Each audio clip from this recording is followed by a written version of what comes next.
El tema estómago va a ser dividido en dos partes. En la clase que vamos a ver ahorita nos referiremos a la motilidad y en la siguiente clase a la secreción gástrica.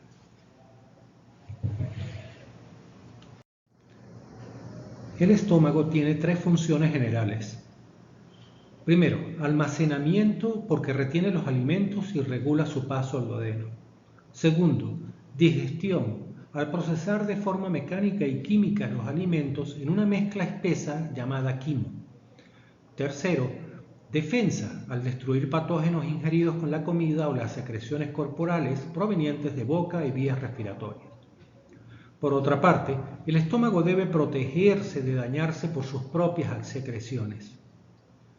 El estómago además produce dos agentes humorales importantes, la gastrina y la somatostatina, que ejercen funciones endocrinas y paracrinas.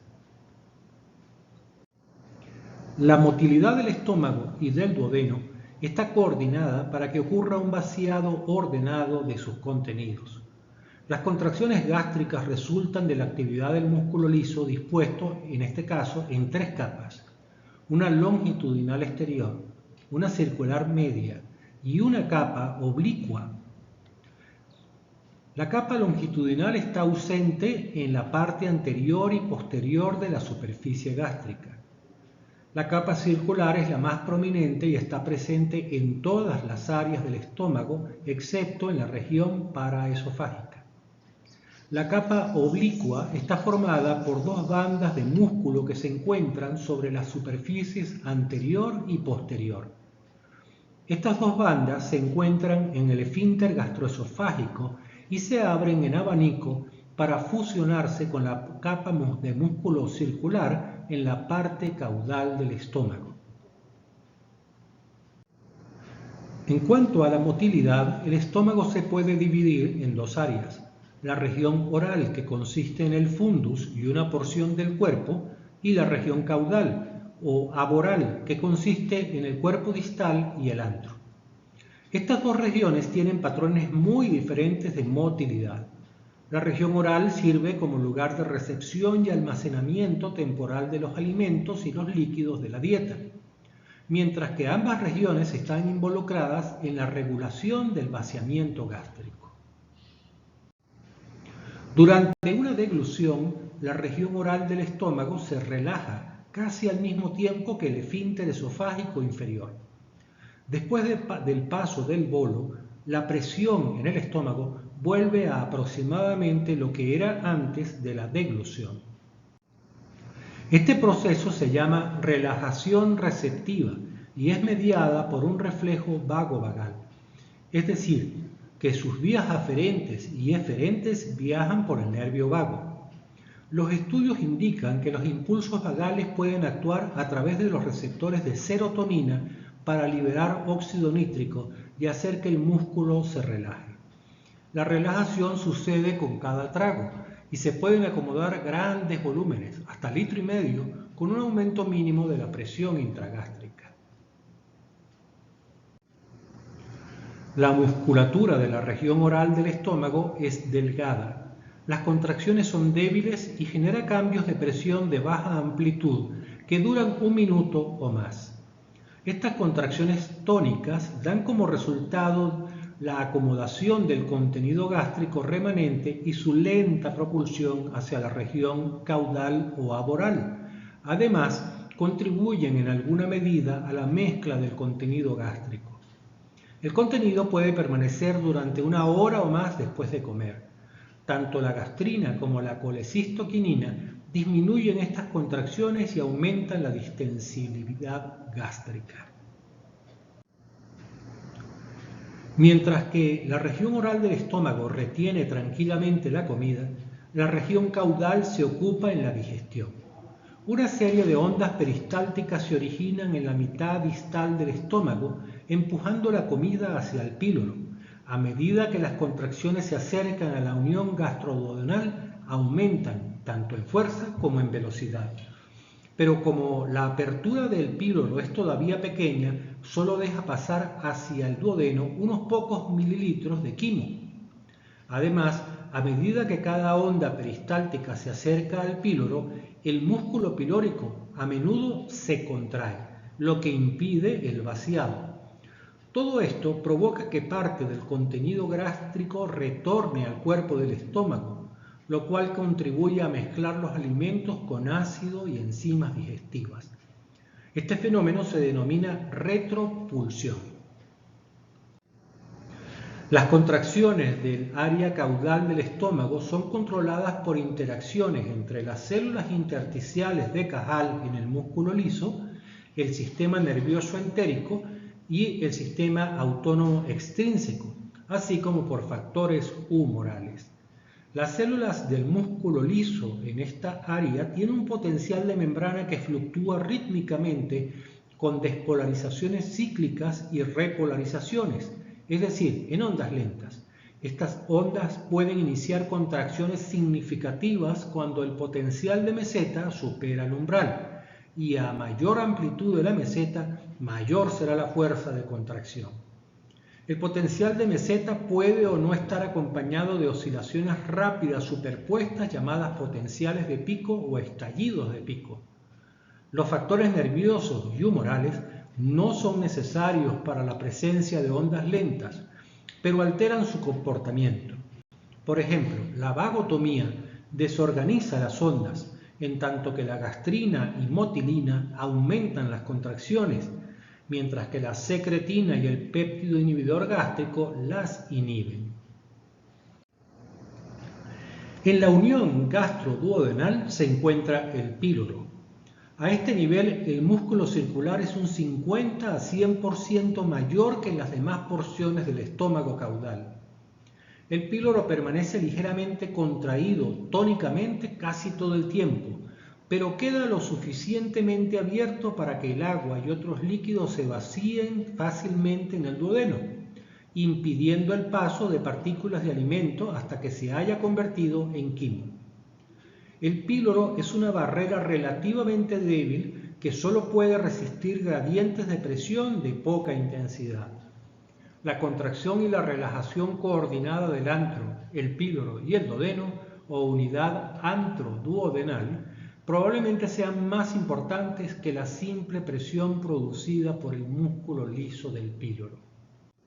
El estómago puede contener más de 1 litro de alimentos y líquidos, lo cual puede requerir varias horas para vaciarse en el intestino delgado. Los sólidos no se vacían hasta que se reducen de tamaño a partículas de 1 a 3 milímetros por la actividad retropulsiva del estómago caudal. Los líquidos comienzan a vaciarse casi inmediatamente. Por otra parte, la tasa de vaciado de sólidos y líquidos depende de su composición química.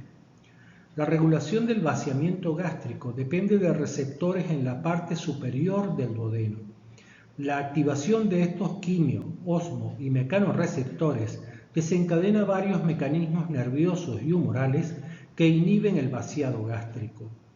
Los tipos de factores que son monitoreados continuamente en el duodeno y pueden iniciar la inhibición enterogástrica son: primero, distensión del duodeno.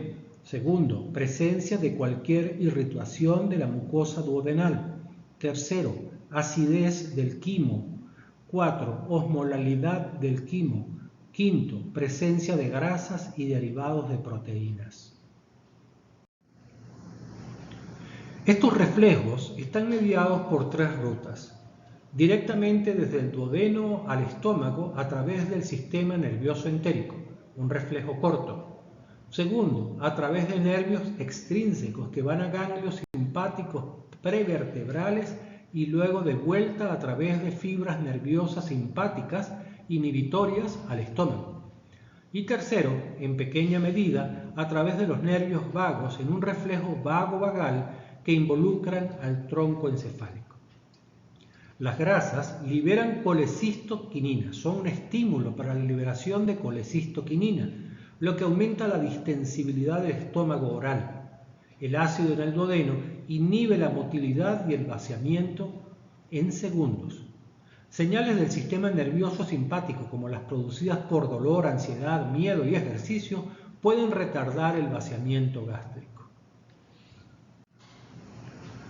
Luego del vaciamiento gástrico, cualquier partícula grande de residuos que quede en el estómago es vaciada por un estallido de contracciones peristálticas que son parte del complejo motor migratorio.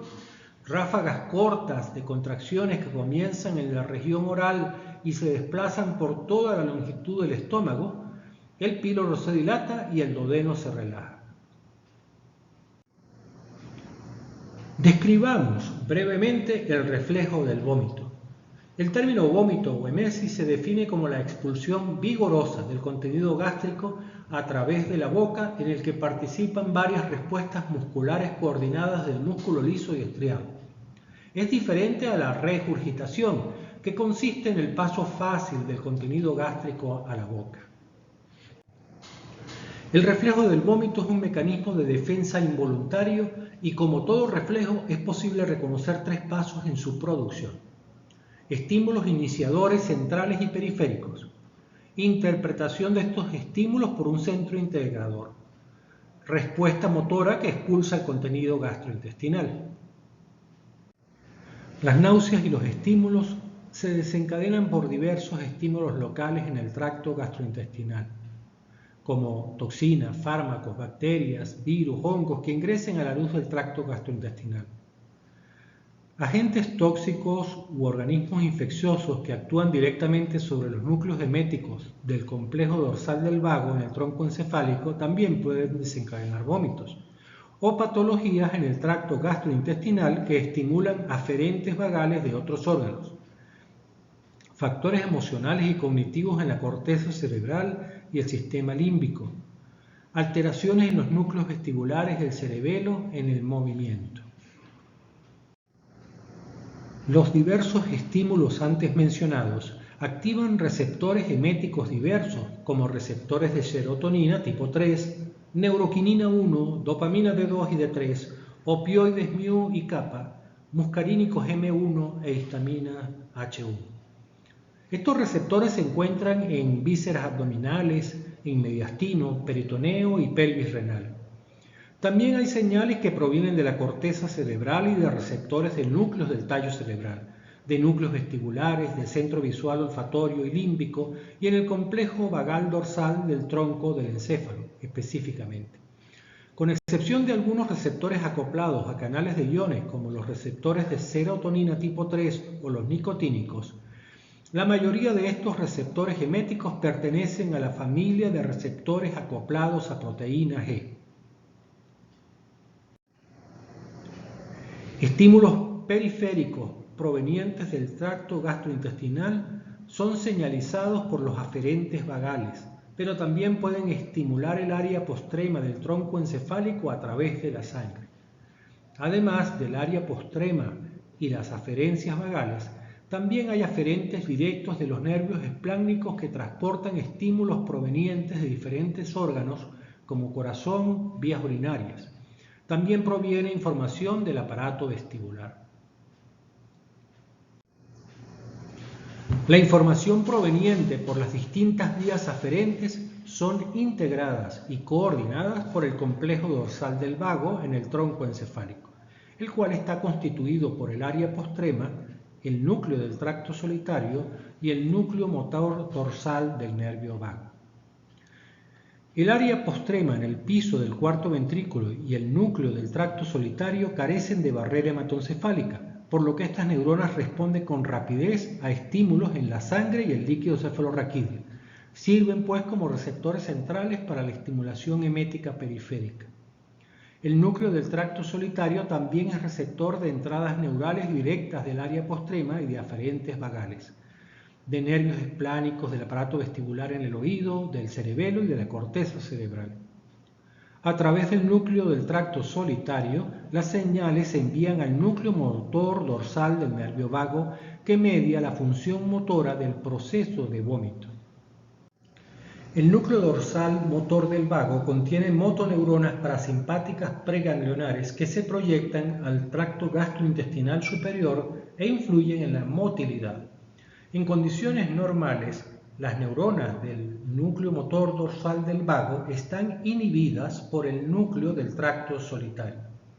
En el caso de vómitos, el núcleo motor dorsal del vago no es inhibido y a través de las vías eferentes vagales activa receptores nicotínicos de la acetilcolina presentes en las neuronas postganglionares dentro del tracto gastrointestinal superior.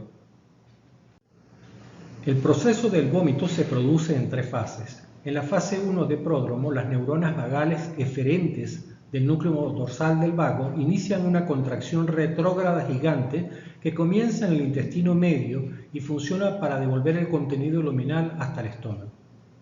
En la fase 2, los eferentes espinales producen contracciones abdominales y de diafragma contra una glotis cerrada, lo cual causa aumento de la presión en la cavidad abdominal para colocar el contenido luminal gástrico debajo del esófago distal.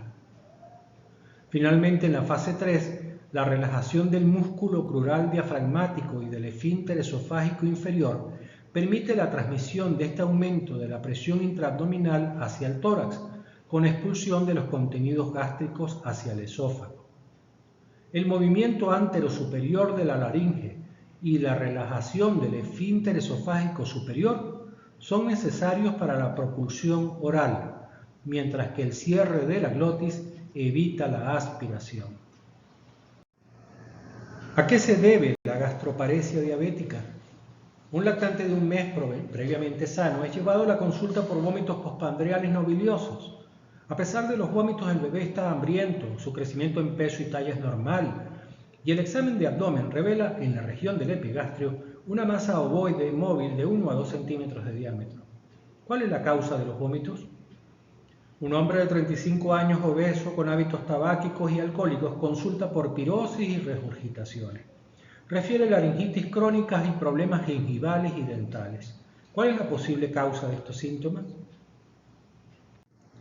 Como de costumbre, se les enviará el cuestionario. En la próxima clase veremos secreción gástrica.